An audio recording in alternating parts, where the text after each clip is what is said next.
You know what's shocking? We're like 5.5 weeks out from actually playing softball, and we're still getting snow. I mean, as you can see behind me, there's a little bit of snow. Let's get right into it, everybody. Welcome back, Jams 2015 under new management. With new management does come a little bit of new rules, new regulations, and new guidelines to follow, just like any corporation that we would be starting. Now, first, we always want to give a thank you to the old admin for laying the foundation. Without them, we would be nowhere. You know, they're the ones who started the permits and getting people together, and the idea of just getting together and playing softball, which, again, we should always thank them for that, first of all. Well, as we have talked about, we are changing some rules, and I'm just going to make this quick little video to help you out. Jose did a great job putting pen to paper to type to internet to website, however you want to say that. I'm here to just kind of dumb it down for you a little bit. So basically we'll start with the big thing, the bats. Composite handle, aluminum barrel. Nowhere in the barrel can there even be a hint of composite. If you have any questions, I would say to reference either justbats.com. They have a great little description on the bottom of each one. There's like one that says like all aluminum or all metal, and one says like all composite, and then one says like 50-50. You want to look for the 50-50 ones. Those are the ones you want to look for, or all metal. It's up to you, whatever you want to do. That should be an easy thing. Now what we're gonna do is we're gonna make these little Jams approved stickers, okay? Before the season starts, we're gonna have a little mini tournament. Everyone's gonna come together, we're all gonna meet, we're all gonna hang out, cook some hot dogs, hamburgers, blah, blah, blah, get to know each other, collect money and dues, and we're also gonna do the bat regulations that day. And what we're gonna do is, there's not gonna be a test or anything like that. We're just gonna look up if your bat has the 2012 ASA stamp on it, and if it's a composite or all metal barrel handle and aluminum barrel. If your bat is, you're gonna get a little Jams sticker on there. Your Jams sticker has to be on the bat. If it falls off during the year or during the week or something like that, you need to call your owner and we need to replace it. You cannot go to the game with a bat that doesn't have the sticker on it and use it. Even if, let's say you have a white steel and somebody else has a white steel and your sticker just fell off, or you bought a new bat during the week. But look, oh, it's a white steel, it fits all the criteria. It does not matter. You must have the Jams sticker on the bat. Even if it's a $25 bat you bought at Walmart and it says all metal all over the place. Does not matter. Contact your owner if you're buying a bat during the year. We'll get it all taken care of for you. That should be the only thing with bats. We eliminated the run rule per inning. Go crazy. Score 1,000 runs if you can. More power to you. We're just kind of there to. It was a rule we're thinking about. We looked at it. It was 7 in the beginning.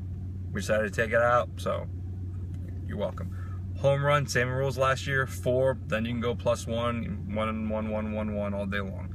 Probably not going to happen a lot, but it's there for you. A little bit of cash money this year. As your owners may or may not tell you, league dues did go down. That was basically, we're going bare bones. I mean, All-Star game, if we have it at all, bare bones. I mean, insurance down to the bare minimum. I mean, a lot of little behind the scenes permits. You know, we scrapped a few dollars here and there. It all does add up. So, you know, league fees have gone down, which was a big, you know, factor for some players, obviously, and teams. Jersey rule. There is no jersey rule. The idea of, the only problem we have with that is getting new teams to come in and then forcing them to buy a t-shirt, even a basic t-shirt with the Jams logo, does get expensive. Just that logo is like 10 bucks per shirt. It got astronomical. So if you have old jerseys, you're more than welcome to wear it.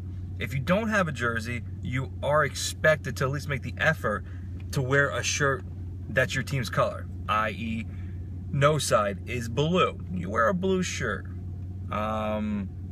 Legends is like a navy color. You wear a navy. Gentleman's Club is black.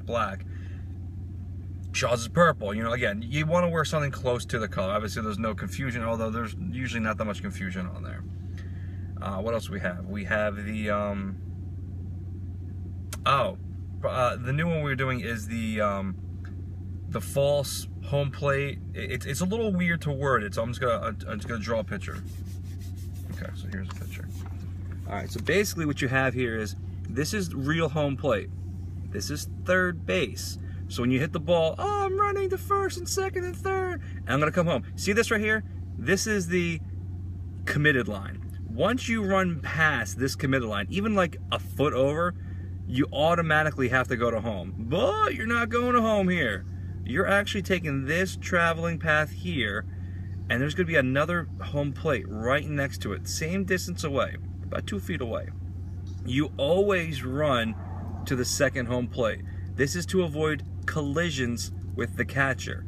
Now, once you pass this imaginary line, which actually will be a real line, we're gonna figure out, you know, spray paint or, you know, something is gonna be a marker there. Halfway through, third and home. You're gonna run to this base at all times. This is where the runner goes.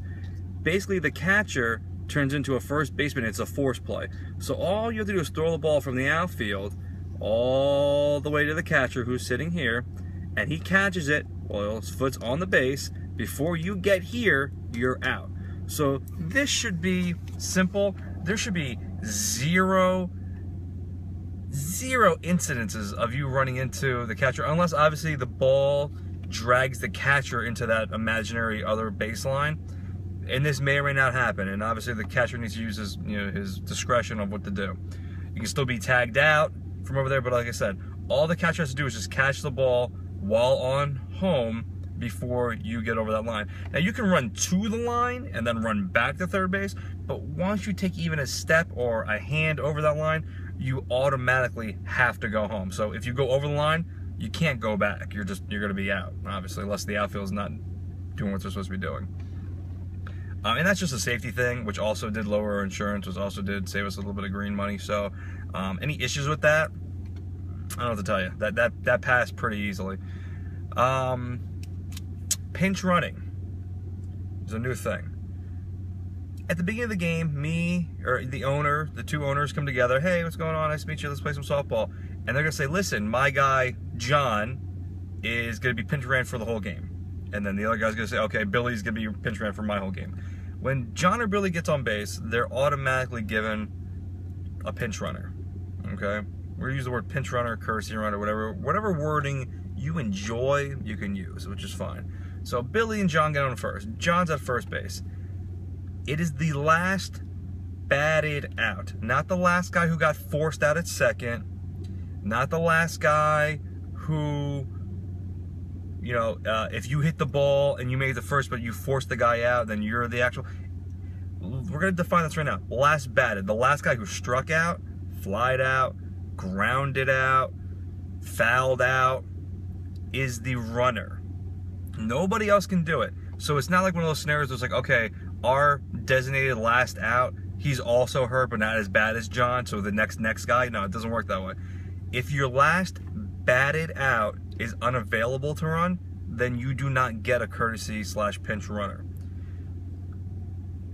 Just a heads up, you might not want to have your pinch runner guy be like the third person batting or the fourth person batting, because if you get your first leadoff gets a base hit, second guy gets a base hit, third guy gets a base hit, and then he gets a base hit, and there's nobody out yet, we're not doing the, okay, the last guy in the lineup does it, because you know what ends up happening? Then at some point, that guy's like at third with 2 outs, and then the guy batting comes up, and then that guy's got to get switched with that guy. Doesn't work that way. If in the event that there is no last batted out, you're not getting a pinch runner or courtesy runner. So you might want to make that guy like bat 6th or 7th down in your lineup. So it's a little bit of strategery. So that's good. So, I mean, that should, I mean, people have always been complaining about pinch running and stuff like that. Now, the designated guy is it the whole game. So let's say Billy is the designated runner, but then somebody else gets hurt worse than Billy. You can't switch them up. All right. Once you designate one person, that is your guy. All right. And then there's this thing where if you actually get physically hurt playing the game, before, if you had 11 guys on your field, on the roster, and there's no one on your bench, someone got hurt, that guy was an automatic out. In the event an actual injury happens, and this is up to the owners and the captains, okay? If someone actually gets hurt, we're going to allow that player to be taken off the batting order without a penalty.